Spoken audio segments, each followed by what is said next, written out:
मित्रांनो नमस्कार. मराठी साहित्य या विषयाच्या अनुषंगाने प्राचीन मराठी साहित्यातील या चरित्र एकांक असा हा जो एक चरित्र ग्रंथ आहेत, या चरित्र ग्रंथाचं वाचन आणि विवेचन करत असताना यामध्ये आपल्याला डॉक्टर शंगू तुळपुळे यांनी संपादित केलेलं श्री चक्रधरांचं चरित्र त्यामध्ये आहे. त्या चरित्रावरती आपण चर्चा करतो आहेत. मागच्या तासापर्यंत आपण लिहा क्रमांक 10 पर्यंत आपण चर्चा केलेली आहे. आज आपण त्या पुढील भाग आपण बघणार आहोत. तेव्हा आपणा सर्वांचे मी डॉक्टर प्रवीण गारपळे मनपूर्वक स्वागत करतो आणि आपण पुढील विषयाकडे आपण आता वळणार आहोत.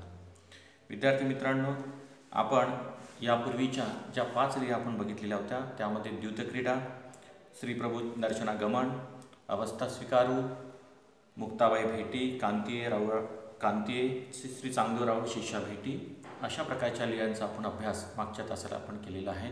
मागच्या व्हिडिओमध्ये आपण बघितलेला आहे. आता यानंतर पुढे आपल्याला पुढली जी लिहा आहेत त्या लिहाच्या संदर्भामध्ये आपण बघणार आहोत की त्यामध्ये माईम भटांनी संकलित केलेलं संपूर्ण जे काही साहित्य चरित्र आहे त्या चरित्रामध्ये 11व्या क्रमांकाच्या लिहेमध्ये त्यांनी कुठला प्रसंग सांगितलेला आहे त्या प्रसंगाच्या अनुषंगाने आपण आता बघणार आहोत. तो जो प्रसंग आहे तो आंध्रदेशी तैल्यकारा भेटी. आंध्र प्रदेशामध्ये तैल्यकारासोबत कशा प्रकारची भेट झाली याचा वृत्तांत जो आहे तो वृत्तांत या लिहामध्ये इथे दिलेला आहे. आता बघूया आपण नेमकं काय झालं, कुठला घटना प्रसंग घडलेला होता ते आपण आता इथे बघणार आहोत.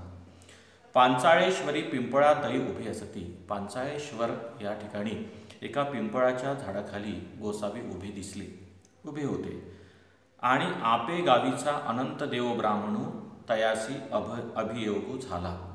एक आपेगावचा जो अनंतदेव नावाचा जो ब्राह्मण होता त्याच्या हाताने मात्र काही गुन्हा झाला. मग तया ते माराव्या पाठी लागले आणि म्हणून त्याला शिक्षा करण्यासाठी गावातील लोक काही त्याच्या मागे लागले. अनंतदेव पुरांतू घालूनी गोसाव्यापाशी आला आणि मग त्यावेळेला मात्र तिथे गावाच्या पलीकडे म्हणजे गावाच्या पलीकडे एक नद होती. त्या नदीच्या बाजूला पिंपळाच्या झाडाखाली गोसावी उभे होते आणि मग मात्र स्वतःचा प्राण वाचवण्यासाठी अनंतदेव मात्र त्या नदीला पूर होता आणि त्या पुरामधून स्वतःला उडी टाकून मात्र तो गोसाव्याजवळ नदीच्या पलीकडे आला. येतुलेने तयाची रोषबुद्धी गेली आणि इतक्यामुळे मात्र इकडे चक्रधरांचं दर्शन झाल्यामुळे मात्र काय तर गावातील लोकांची रोषबुद्धी गेली. गोसाव्याची गुंफा कराव्याची प्रवृत्ती. गोसाव्यांना तिथे गुंफा करायची होती अशा प्रकारचा विचार त्यांच्या मनामध्ये होता. तया ते पुसले आणि म्हणून त्याला विचारलं, कुणाला? अनंतदेव ब्राह्मणाला. काय विचारलं? तुमचेनी कुदई पावडे जोडे जेची परी मज अविलाव आला असेची. आणि त्याला म्हटलं की तू एक काम कर, तू गावातून कुदई पावडे घेऊन ये म्हणजे आपण इथे गुंफा करूया. त्यावेळेला मात्र त्यांनी सांगितलं की मी गावामध्ये जाऊ शकत नाही, कारण माझ्या हाताने काही अपराध घडलेला आहेत आणि त्यामुळे मात्र मी आता गावामध्ये जाणार नाही. ते माते माराव्या पाठी लागली. कारण काय की कारण ते मला मारण्यासाठी माझ्या पाठी लागलेले आहेत. मी गोसाव्याकडे आलो म्हणून काय झालं, मग ते राहिले म्हणून मी वाचलो, म्हणून ते राहिलं, नाहीतर का कदाचित त्यांनी माझा प्राणही घेतला असता. मग काय तर ते माते माराव्या पाठी लागले. मी गोसाव्याकडे आला मग ते राहिलेत. जा तुमचे कोणी काही न करी हो, असं मात्र अभय गोसाव्यांनी त्यांना दिलं. तुमचं कोणी काही करणार नाही. मग ते मागोते गावा गेले आणि मग गोसाव्यांच्या म्हणण्याप्रमाणे चक्रधरांच्या म्हणण्याप्रमाणे ते गावामध्ये परत गेले. तेव्हा येरांची ओखटी बुद्धी निवर्तली आणि मग काय झालं की जे त्यांच्या मागे मारण्यासाठी पाठी लागलेले होते त्यांच्या ठिकाणी असणारी जी वाईट बुद्धी होती ती मात्र नाहीशी झालेली होती, तिचं निरसन झालेलं होतं. तया ते शेमविले आणि त्याला क्षमा केली.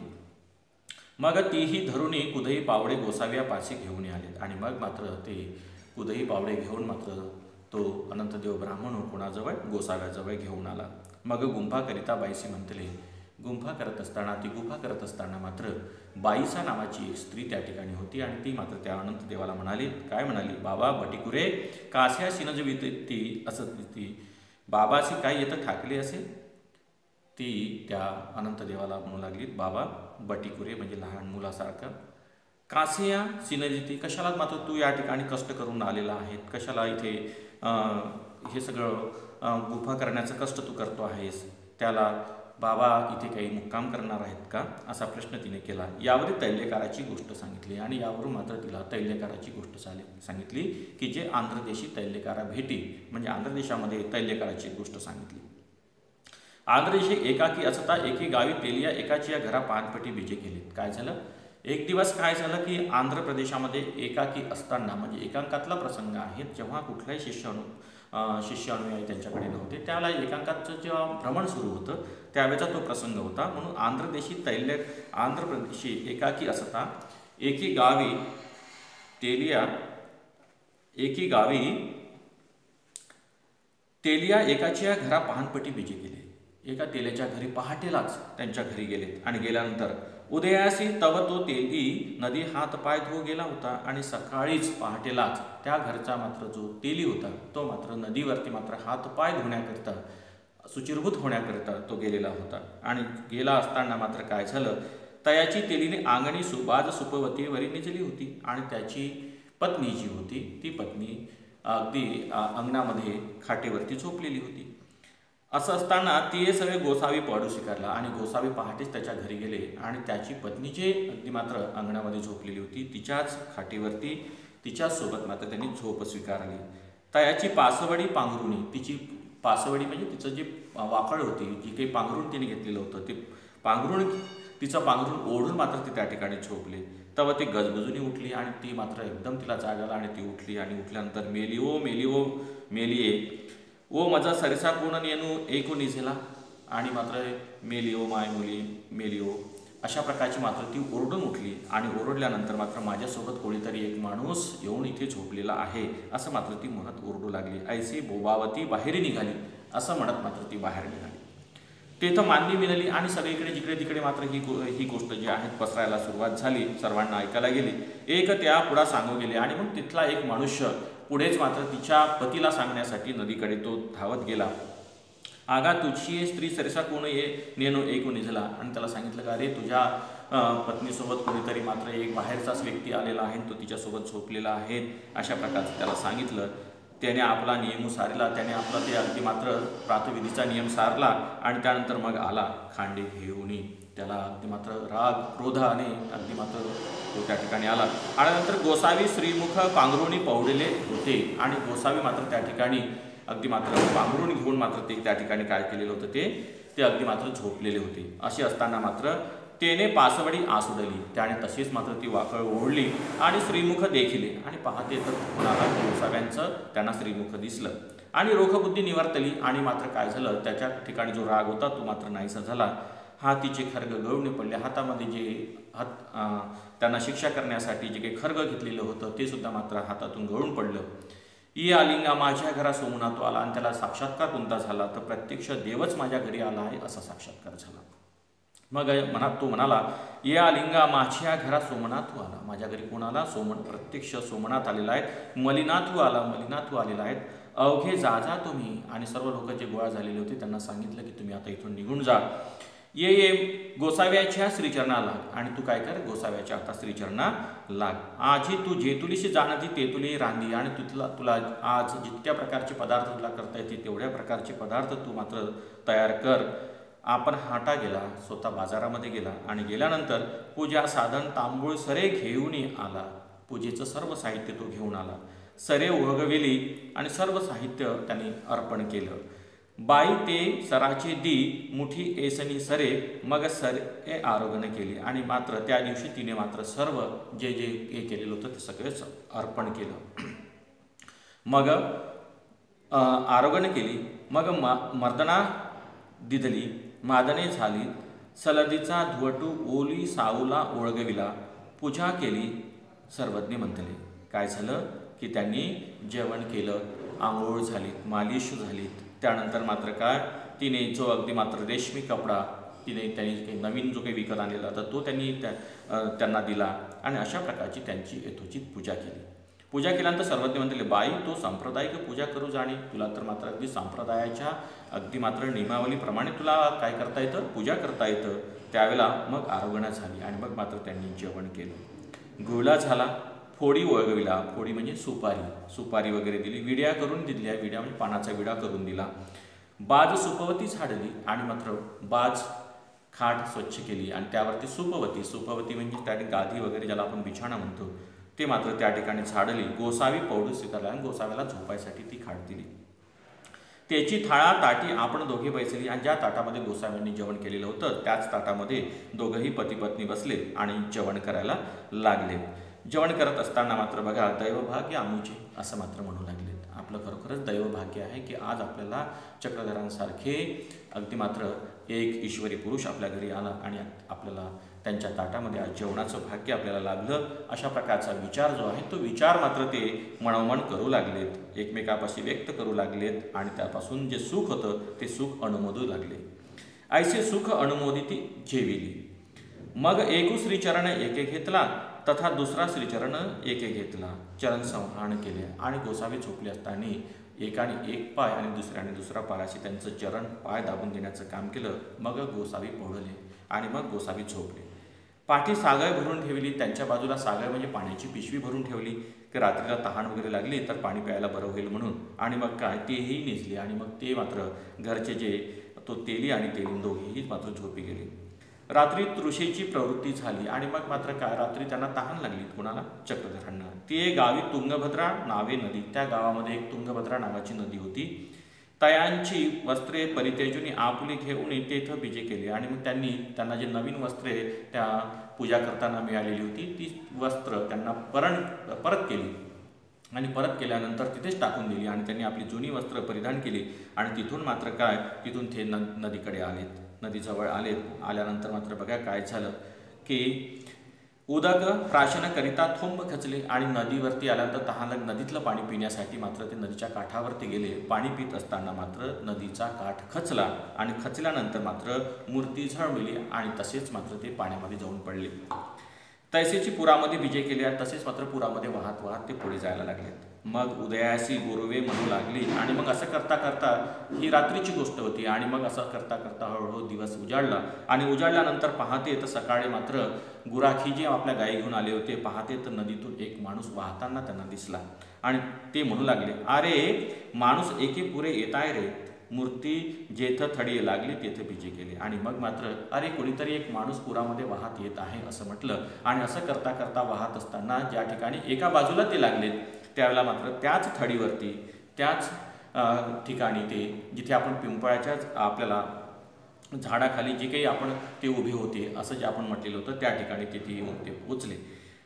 ऐसी लिहा सांगितली. अशा प्रकारची आठवण अशा प्रकारची एक गोष्ट जी आहे ती गोष्ट या ठिकाणी सांगितली गेली. मग सर्वज्ञ म्हणतले सर्वज्ञ काय म्हणाले, बाई तै तैसी प्रवृत्ती.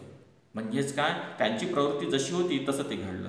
जे तहानल्या पाणी पेव न मगीचे घ्या घ्या माझे बापे. जो तहानलेला पाणी देणारा नाही तशा प्रकारचं मात्र म्हणून तहानलेला जो कोणी असेल त्याला पाणी देण्यासाठी नकार देऊ नयेत म्हणून घ्या घ्या माझे बाबा असा प्रकार ते म्हणत मग गुंफा करली आणि मग मात्र अशा प्रकारचं त्या ठिकाणी गुंफा केली आणि तिथून मात्र चक्रधरांचा पुढला प्रवास पुन्हा सुरू झाला. असं आपल्याला या आंध्रदेशी तैल्यकारा भेटी या लिहेमध्ये आपल्याला चक्रधर चरित्राच्या अनुषंगाने त्यांचा एकांकातला जो प्रवास आहे तो प्रवास आपल्याला 11व्या लिहेमध्ये मात्र माईमठाने रेखांकित केलेला आपल्याला दिसतो. त्यानंतर मात्र आपल्याला एक असं दिसतं की लिहा क्रमांक 12मध्ये चर्मकारा भेटी. आता चर्मकारा भेटी काय तर तिथे सुद्धा चर्मकारासोबत कशी भेट झाली याचा वृत्तांत जो आहे तो या लिहेमध्ये आपल्याला दिसतो. गावा एका बीजेकरिता मार्गा पवे. एका गावाला जात असताना मार्गामध्ये काय होता, पवे होता. पवे म्हणजेच पाणपोई ज्याला आपण म्हणतो पाणी पिण्याचं ठिकाण असं ते होतं. आता पाणी पिण्याचं ठिकाण ती विहीर असू शकते किंवा पाणी पिण्याचं ठिकाण म्हणजे पाणपोई. आपण उन्हाळ्यामध्ये बघतो आपण की रस्त्यावरती अगदी मात्र पाण्याचे हंडे ठेवलेले असतात आणि त्या ठिकाणी पाणी पिण्याची व्यवस्था केलेली असते. तसंही ते ठिकाण असू शकतं. पवेसी गोसाव्याचे आसन झाले आणि जिथे पाणपोई म्हणजे पाणी पिण्याचं ठिकाण होतं त्या ठिकाणी ते जाऊन बसलेत. तव चांभारू आणि चांभारी हाटा गेली होती. एक चांभार आणि चांभारी कुठे बाजारामध्ये गेलेली होती. ती आली आणि ते आल्यानंतर मात्र काय चांभारे दंडवत घातली आणि चांभाराने मात्र कुणाला गोसाव्यानं दंडवत घातली. श्रीचरण हे लागला आणि गोसाव्याचे सौंदर्य देखून पाहू लागला आणि गोसाव्याचं सुंदर रूप त्यांनी पाहिलं आणि तो मोहित झाला. तथा पुढू वाटवा सोडला आणि मग त्याने आपला जो बटवा होता त्या बटव्यामधली सुपारी असेल ते सगळं फोडी वगविला विड्या करून घेतली आणि अशा प्रकारचा त्याने विडा करून मात्र गोसाव्यांना दिला. तेव्हा मागील कडून चांभारी आली आणि असं करता करता मागे राहिलेली ती चांभारी नव्हती, ती सुद्धा मात्र तिथे येऊन पोहोचली आणि ती मात्र म्हणू लागली, काय म्हणाली, उठीसी ना का, गावा जावं. अरे उठा ना, आपल्याला कुठे जायचं आहे, गावाला जायचं आहे. त्याला पारुक पारुक, ते म्हणते पारुक पारुक म्हणजे थोडे थांब थांब थांब, ते म्हणू लागले. पुढे ती तिया म्हणतले, काय म्हणाले, त्रिसुधी तेने तैसेची उत्तरं दिली. 3दा मात्र त्यांनी तसंच म्हटलं, परंतु मात्र 3हीदा त्यांनी तसंच थांबायला सांगितलं. आणि मग मात्र तिला थोडासा राग आला आणि ती म्हणाली, हा गा न येसी न ये तरी माझ्या माथाचा हातू फेडी. जर तुला यायचं नसेल तर तू येऊ नको, पण माझ्यावरती जो तुझा नवरेपणाचा हक्क आहे तो ते सोडून दे, असं ती म्हणाली. आणि मग त्यालाही असं वाटलं आणि त्यांनीही मात्र तिचा काय त्याग केला. फेडीला जाय, कोण साक्षी गोसाव्याकडे दाखविले, हा हा देव हो, गोसावी ते मानिले. आणि मग त्यांनी सांगितलं, ठीक आहे, तू असं म्हणते ना, तर मग मात्र मी तुझ्यावरचा हा सगळा हक्क मी सोडला. असं तर याला साक्षी कोण, तर गोसावी आहेत. म्हणून गोसाव्यांनी सुद्धा त्याला होकार दिला आणि तिथून मात्र चांभारी निघून गेली आणि चांभार मात्र तिथेच थांबला. मग काय झालं, मग ते निघाले. गोसावी तांबूळ परित्याजिले. गोसाव्यांनी काय केलं, ते तांबूळ म्हणजे विडा जो होता तो परित्याजला. तेव्हा त्याने हातू ओढविला, तो प्रसादू घेतला. आणि मग गोसाव्यांनी तोंडामध्ये असणारा जो विडा होता तो विडा त्यातला थोडासा कोणाला दिला, त्या चांभाराला दिला. आणि दिल्यानंतर मात्र बघा तो काय झालं, त्याने तो प्रसाद म्हणून घेतला. घेतल्यानंतर मग तयाशी गोसाव्यापासून स्थिती आणि गोसाव्यांपासून त्याला स्थितप्रज्ञता प्राप्त झाली. तया तव देहभाव, त्याला काही कुठलं प्रकारचं असा देहभान राहिलेलं नाही. मी कवन काही कैसे विसरले, मी कोण आहे हे सुद्धा तो विसरून गेला. ते लोकी पुरुष होऊन वर्तती. आणि मग मात्र तो लोकांमध्ये मात्र काय वावरायला लागला. ते विचारत विचारत खोलनायकाचे आंबे आले आणि खोलनायकाचं आंबे म्हणून गाव होतं, त्या ठिकाणी ते येऊन पोहोचले. तेथे ईश्वर पुरुष म्हणून घरोघरी जेवावया जाते. आणि एक ईश्वराचा पुरुष म्हणून, एक ईश्वरी पुरुष म्हणून त्या ठिकाणी ते घरोघरी जेवण करायला जात होते. लोक त्यांना जेवण करायला घरी नेत होते. असं होत असताना एक आपुल्या घरी घेऊन गेले आणि एक दिवस एक माणूस आपल्या घरी त्यांना घेऊन गेले. पूजा केली, जेवू सुदले. तया पुरुषाच्या गावीचे चांभार तेथं हाटासी आले. आणि असं त्याची पूजा अर्चा झाल्यानंतर मात्र काय झालं की त्याच्या गावचे, ज्या गावचा तो चांभार होता त्याच गावचे काही चांभार त्या दिवशी बाजारामध्ये आलेले होते. तेही म्हणतले, काय म्हणाले, हा रे हा आमच्या गावीचा चांभारू नव्हे, येथं देव झाला येणे गाव विटाळला. ऐसे एरू पुसे काही ऐकले. आणि मग मात्र काय झालं, अरे हा तर आपल्या गावाचा कोण आहे, चांभार आहे.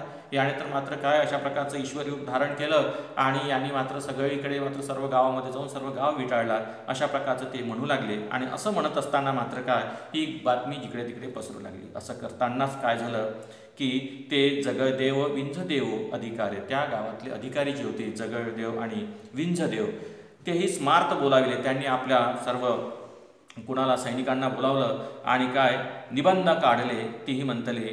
आणि त्यांनी त्याच्यावरती शिक्षा ठोठावली. कोणती, चुनेच्या खड्यामध्ये बैसावे मग पाखाला सोडाव्या. आणि मग मात्र काय पहिल्या चुन्याच्या खड्यांवरती त्याला बसवावं आणि त्याच्यानंतर पाखाला झुंपवावं, अशा प्रकारची शिक्षा दिली. तीही तया पुरुषा तैसेची केली. आणि त्या जसं सांगितलं तसंच त्याच्या नोकरांनी तसंच मात्र ते केलं. तेव्हा पहिल्याकडून एक येत होते आणि पलीकडून मात्र कोणी एक येत होता, एक व्यक्ती येत होता. आणि तो काय म्हणाला बघा, तेही मांदी देखून एका ते पुसले. आणि ते सगळं ऐकलं आणि ऐकल्यानंतर मात्र एकाला विचारलं. तीही म्हणतले, तया पुरुषा तैसेनी तैसे केले. अरे हे काय सुरू आहेत, याला का बरं अशा प्रकारची शिक्षा केल्या जात आहेत. मग त्यांनी मात्र मागील सगळा वृत्तांत जो आहे तो सर्व वृत्तांत त्याला सांगितला. आणि सांगितल्यानंतर मात्र काय, तेही मांदी देखून एका ते पुसले. तीही म्हणतले, तया पुरुषा तैसेनी तैसे केले.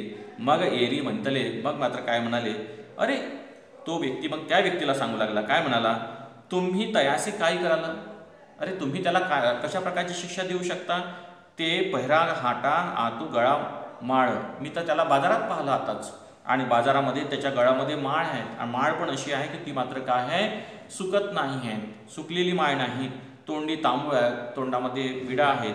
ऐसे खेळत असती, ते तर खेळून आलेले आहेत आणि तुम्ही म्हणतात की यांना मी शिक्षा देतो आहे. त्यावेळेला तो व्यक्ती कोण आहेत, मग तयाची गळाची माळ सुकीची ना, त्याच्या गळ्यातली माळ सुकतच नाही.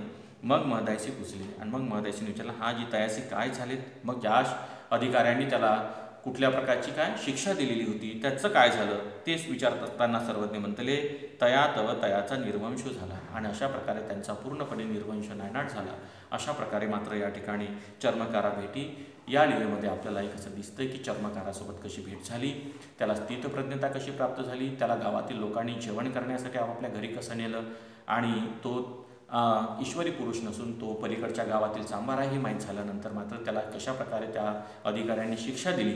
आणि शिक्षा दिल्यानंतर मात्र मग पुढे काय तर मग मात्र पाहते तर दुसरा व्यक्ती सांगतोय की तुम्ही जरी शिक्षा देत असले तरी तो व्यक्ती असाच व्यक्ती मी दुसऱ्या हाटामध्ये म्हणजे बाजारामध्ये बघितलेला आहे आणि त्याच्या गळ्यामध्ये फुलांची माळ आहे ती मात्र कधीच सुकत नाहीत, तोंडामध्ये विड्यात तांबूळ आहेत. आणि मग असा जो व्यक्ती आहे तो व्यक्ती मात्र मी बाजारामध्ये बघितलेला आहे.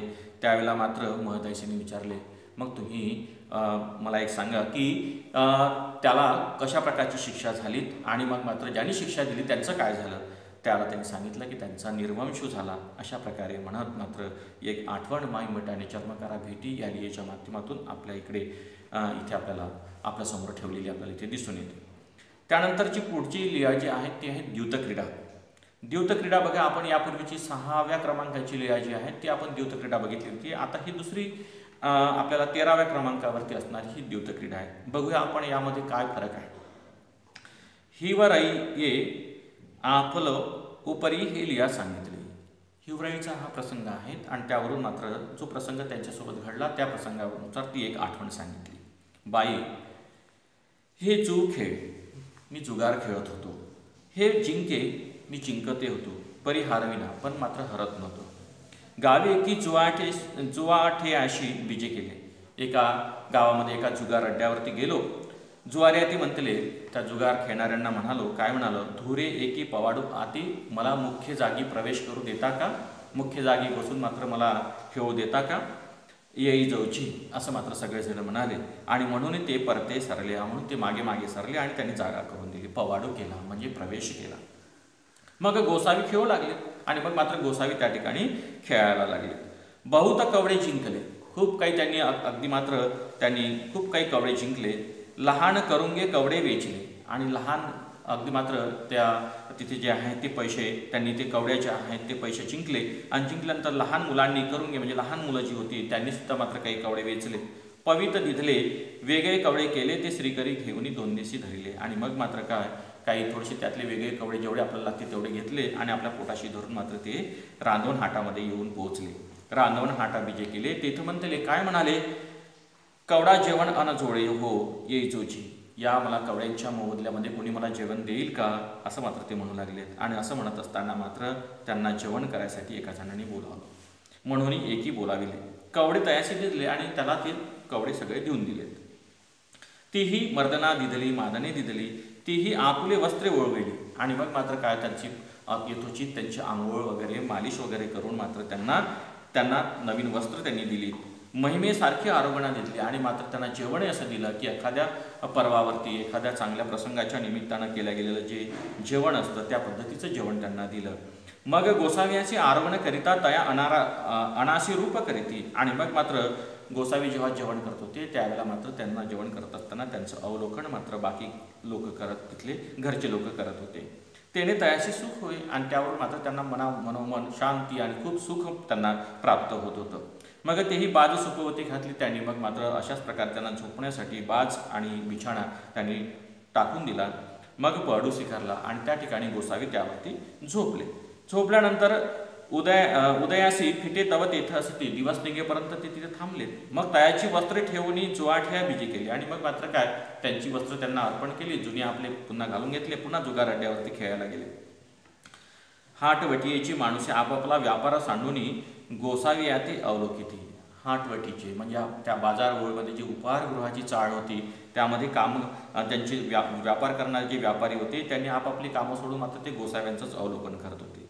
जव देखती तव भाट विंदावते वाट पाहती. कालीचा जगदानी तो आजही नाही.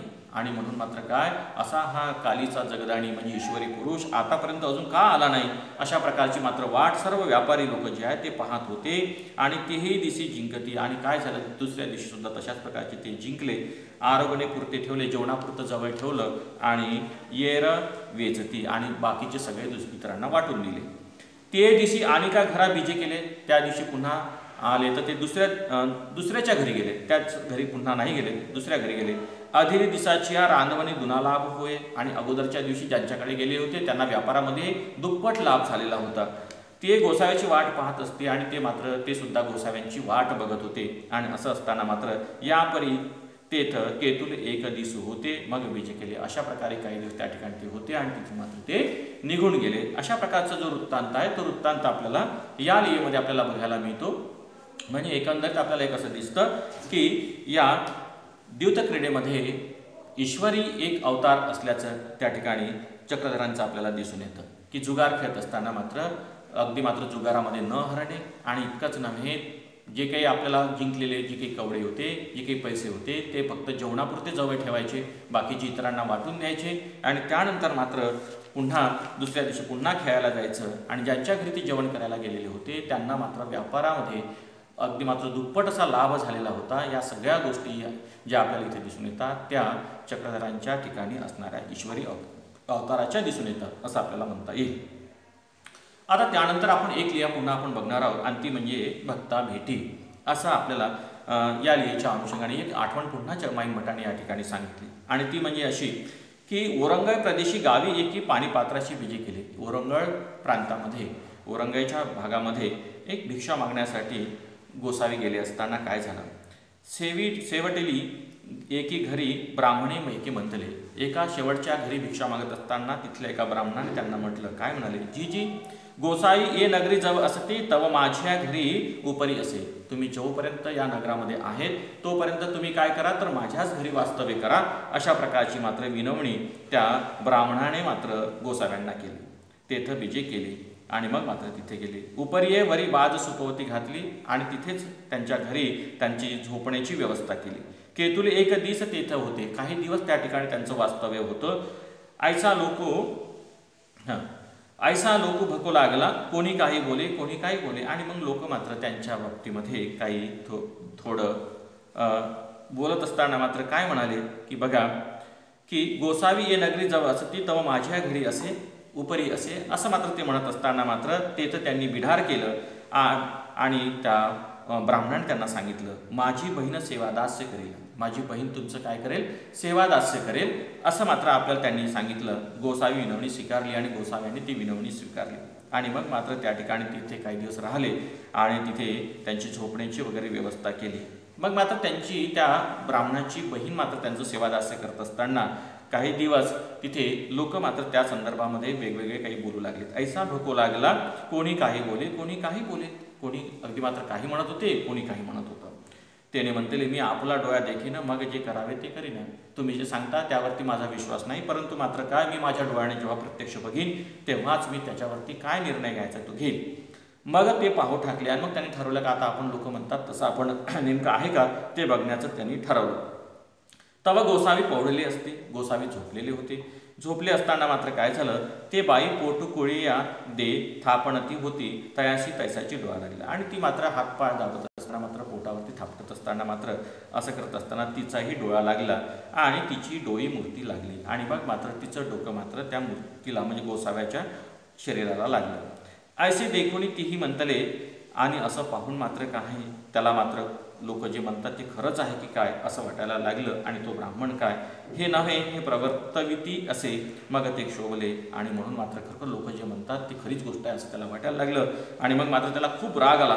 आणि राग आल्यानंतर खांडे काढून खर्ग घेऊन ओखटिया बुद्धी आली. आता मात्र यांचे मी अगदी मात्र या खर्गानी मात्र काय करणार, याचे खांडेच करून टाकणार असं मात्र त्यानं मनात ठरवलं. आणि तो ब्राह्मण मात्र त्या रागाने मात्र ती ओखटी अशा प्रकारची वाईट बुद्धी घेऊन तो त्या ठिकाणी आला. तव गोसावी श्रीमुख उघडूनी कृपादृष्टी अवलोकने प्रेम उत्तम साधन संचरिले. आणि मग गोसाव्यांनी अगदी मात्र काय त्यांच्याकडे त्या ब्राह्मणाकडे पाहिल्याबरोबर मात्र काय झालं तर त्याच्यावरती कृपादृष्टी झाली आणि त्याच्यामध्ये प्रेम संचारलं. आणि प्रेम संचारल्यानंतर तैसेची बीजे केली आणि तिथून मात्र काय गोसावी निघून जायला लागले. ते भक्ताही सरीचे निघालेत. आणि मग मात्र तो ब्राह्मण सुद्धा त्यांच्याच पाठीमागे निघाला. मास दोन्ही सनिधानी होते आणि जवळपास 2 महिने सोबत ते राहिल्यानंतर केतुल्या एका काही काळानंतर मात्र काय झालं, सर्वज्ञ म्हणतले काय म्हणाले, भटो तुम्ही ये गावी असा. तुम्ही काय करा, भटो तुम्ही या गावी असा. हे पहिलं गावी असेल. मी काय करणार, मी पलीकडच्या गावामध्ये राहतो आणि तुम्ही काय करा, या गावामध्ये राहा. मासा पाखा हे तुम्हा दर्शन दिलं आणि महिना 15 दिवसांनी मात्र मी तुम्हाला दर्शन देत जाईल, आपली भेट होणार. मग ते भक्त गावीचे शिवेवरी येते आणि मग मात्र काय असं ठरल्यानंतर पलीकडच्या गावामध्ये गोसावी राहू लागले आणि अलीकडच्या गावामध्ये हा ब्राह्मण राहू लागला. असं करत असताना मात्र पण तो ब्राह्मणाला काही चैन पडत नव्हती आणि मग तो काय करायचा, मग ते भक्त गावीची शिवेवरी येते, त्या गावाच्या शिवेवरपर्यंत तो ब्राह्मण यायचा आणि आल्यानंतर लोकांना काय विचारायचा, तर गोसाव्याची गावी उखुनी ब्राह्मण एकू कणवृत्तीसी ये तया तिथे नीच पुसती.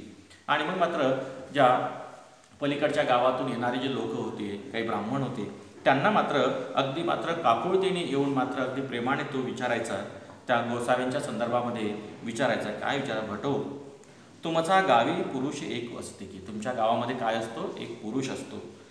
तो कसा आहे, तर गौरमूर्ती लांब कान विसाळ नेत्र ऐसिया खुणा सांगती ती निकेनी असती. अशा प्रकारे की ज्यांचे कान लांब आहेत, दिसायला सुंदर आहेत, विशाल असे टपोरे डोळे आहेत आणि इतकंच नव्हे अशा प्रकारच्या खुणा सांगून ते ठीक आहेत, बरे आहेत. तो म्हणे निकेनी असती शिवेऊनी येऊनी ऐसे प्रत्यय पुसती. एकाने सांगितलं हो ठीक आहे, चांगले आहेत, व्यवस्थित आहेत असं सांगून मात्र तो निघून जायचा. पुन्हा दुसरा व्यक्ती आला का त्यालाही तेच विचारायचं. आता प्रत्येक माणसाला ते विचारत होते. एकुदिनी त्याने ब्राह्मणी म्हणतले, एका ब्राह्मणाला मात्र प्रश्न निर्माण झाला की हा माणूस आपल्याला दररोज विचारतो आणि मलाच नाही तर प्रत्येकाला विचारतो. तर तो म्हणाला, काय म्हणाला, स्त्रिया पुरुषाचा ऐसा वेदू नाही, पुरुषाचा कायसा वेदू पा. जर स्त्री आणि पुरुषाला एकमेकांविषयी इतकं प्रेम नसतं, इतकं आकर्षण नसतं, तर एका पुरुषाला दुसऱ्या पुरुषाविषयी एवढं आकर्षण कसं, एवढा वेद कसा, हा प्रश्न त्याच्या मनात निर्माण झाला. ऐसे म्हणून एके दिनी आन सांगितले आणि एक दिवस मात्र त्याची परीक्षा घेण्यासाठी त्याने खोटं सांगितलं. काय खोटं सांगितलं ते तुम्ही नेनो, तुम्हाला माहीत नाही. ते काय झालं, तर काय झालं, ते तेथून तैसे वर्तले आणि त्यांनी सांगितलं, अरे ते तर मागेच मरण पावलेत. मरण पावले कशाने, सर्पनिमित्ते, सापदंश झाला, असं मात्र त्यांनी खोटं सांगितलं. हा बटो सत्य. त्या ब्राह्मणाला विचारलं, हे ब्राह्मण देवता तुम्ही खरोखर खरं बोलत आहात. त्यावेळेला ना सत्य ऐसे त्रिसुदी पुसिले तरी सत्याची बनतले. खरं आहे की खोटं आहे असं मात्र विचारत असताना त्यांनी सत्य म्हणून तिन्हीदा सत्यच म्हटलं. तैसेच ते भक्त उभेची पडले आणि तसं म्हटल्याबरोबर उभ्या उभ्याच तो ब्राह्मण खाली येऊन पडला आणि देह त्याग केला आणि त्याने आपल्या देहाचा त्याग केला. देह विसर्जिले. मग तो ब्राह्मण उभ्याला. मग त्या ब्राह्मणाला असं वाटलं की आता एक खूपच झालं, आपण आता चक्रधरांना काय सांगणार. आणि मग तो लगेच त्या ठिकाणी चक्रधरांकडे आला, गोसाव्यांपाशी आला, अवघे वृत्तांत सांगितले आणि मग सर्व वृत्तांत सांगितला जे काही घडलं ते. आणि मग सर्वांनी म्हणतले, हा भटो ऐसा सत्य ही अर्थो न सांगीचे. म्हणजे पहा काय त्यांनी काय म्हटलेलं आहे, हा भटो अशा प्रकारचा काय असेल तर सत्य सांगायला पाहिजे, तुमच्याकडून अशा प्रकारचं असत्य कसं काय बोलणं झालं. न बोलीचे मा येसने असत्य कैसेने तुम्हा बोलविले. अशा प्रकारचं असत्य तुम्ही कसं काय बोलू शकलात, हे काही बरोबर झालेलं नाही. यानंतर मात्र अशा प्रकारचं असत्य बोलू नका. मग कुदळ पाटी घेविली तयाशी निक्षेपू कराविला. आणि मग मात्र अशा प्रकारची कुदळ पाटी घेतली आणि मग मात्र त्यांचा काय केला, शेवटी अंत्यसंस्कार केला. बाई यासी तेथं मग राहावीची ना. मग तेथून निघले आणि मग बाईशीला सांगितलं, काय सांगितलं की मी मग मात्र माझं मन मात्र तिथे राहण्यासाठी अगदी मात्र मला करमत नव्हतं आणि म्हणून मग मात्र मी पुढच्या प्रवासासाठी तिथून निघून गेलो. असा वृत्तांत जो आहे तो वृत्तांत आपल्याला भक्ताभेटी या लेमध्ये आपल्याला दिसून येतो. काय दिसतं की औरंगाच्या प्रदेशामध्ये एक ब्राह्मण जो आहे तो ब्राह्मण गोसाव्यांना विनवणी करतो की आपल्या घरी तू जोपर्यंत या गावामध्ये आहे तोपर्यंत तुम्ही राहायला पाहिजे, तोपर्यंत माझी बहीण तुमचं सेवादास्य करेल. आणि ते सेवादास्य करत असताना मात्र अगदी मात्र त्यांनी तिथे जवळपास 2-1 महिने त्या ठिकाणी राहिलेत आणि त्यांचं ते सेवादास्य बघून गावातील लोक मात्र त्यांची बहीण आणि गोसावी यांच्या संदर्भामध्ये वाईट बोलू लागले होते. ते मात्र प्रत्यक्ष जेव्हा ब्राह्मणाने मी पाहीन आणि त्याच्यावरती काय निर्णय घ्यायचा आहे तो घेईल असं म्हटलं, त्यावेळेला त्यांनी एक दिवस पाहण्याचं ठरवलेलं होतं आणि त्यांनी ते सगळं बघितलं आणि बघितल्यानंतर मात्र त्याचा परिणाम काय झाला, त्याला ते खरं वाटलं, त्याला राग आला आणि मग राग आल्यानंतर मात्र तो अगदी मात्र वाईट बुद्धीने मात्र चक्रधरांचा कुठेतरी नाश करण्यासाठी, त्यांच्यावरती प्रहार करण्यासाठी अगदी हातामध्ये खड्ग घेऊन आला आणि आल्यानंतर मात्र पाहते तर अगदी चक्रधरांनी आपल्या नजरेने आपल्या दृष्टीने मात्र त्यांच्यामध्ये प्रेम निर्माण केलं आणि प्रेम निर्माण केल्यानंतर तिथून निघून गेले. परंतु मात्र काय त्यातून ते ब्राह्मणसुद्धा मात्र त्यांच्याच पाठीमागे जायला लागलेत. काही दिवस त्यांच्या मागे राहत असताना, सोबत राहत असताना मग त्यांनी सांगितलं की तुम्ही या गावामध्ये असा, मी पलीकडच्या गावामध्ये राहील. आणि पलीकडच्या गावामध्ये राहत असताना मात्र बघा काय झालं, तर अगदी काही दिवस असे महिने 2 महिने गेले आणि हा ब्राह्मण मात्र आपल्या गावाच्या शिवेपर्यंत यायचा आणि आल्यानंतर मात्र पलीकडच्या गावाकडून येणाऱ्या प्रत्येक माणसाला विचारायचा की गोसावी कसे आहात, ठीक आहात, बरे आहात, वगैरे वगैरे हे सगळे तो विचारत होता. आणि हे विचारता मात्र शेवटी काय, एक दिवस त्या ब्राह्मणाला आश्चर्य झालं की नेमका हा माणूस इतका त्या माणसाविषयी कसा काय आकर्षित झालेला आहे. एका स्त्रीविषयी एखाद्या पुरुषाला एवढं आकर्षण नसते, तर मग मात्र या पुरुषाला एका पुरुषाविषयी एवढं आकर्षण कसं, हे शोधण्यासाठी किंवा हे जाणून घेण्यासाठी त्याने एक दिवस खोटं सांगितलं. पलीकडच्या येणाऱ्या माणसाने हे खोटं वचन सांगितल्यानंतर त्या ठिकाणी तो ब्राह्मण तिथेच उभ्या त्याने आपला देहाचा खाली पडून त्याग केला.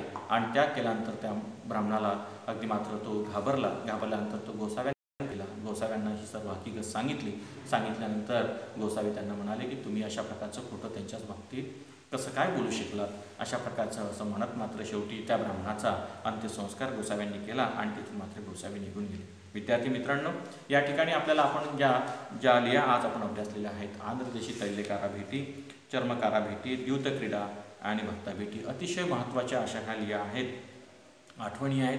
आणि या आपण नक्कीच पाठ्यपुस्तकाच्या माध्यमातून आपण पुन्हाच तुम्ही त्याचं वाचन करावं आणि ते अधिक समजून घ्यावं. आणि ते समजून घेत असताना मात्र माईमठांची जी काही वर्णनशैली आहेत, ती काही भाषाशैली आहेत, त्या भाषाशैलीचं सुद्धा आकलन करून घ्यावं. तेव्हा आपल्याला हे सगळे प्रसंग अधिक चांगल्या प्रकारे समजून घेता येईल. तेव्हा आपण आजच्या व्हिडिओवर इथेच थांबूया आणि पुढच्या तासाला पुन्हा नव्या लिहिणीशी, नव्या आठवणीशी पुन्हा भेटूया. तोपर्यंत आपण इथेच थांबणार आहोत. आपणा सर्वांचे मनपूर्वक धन्यवाद.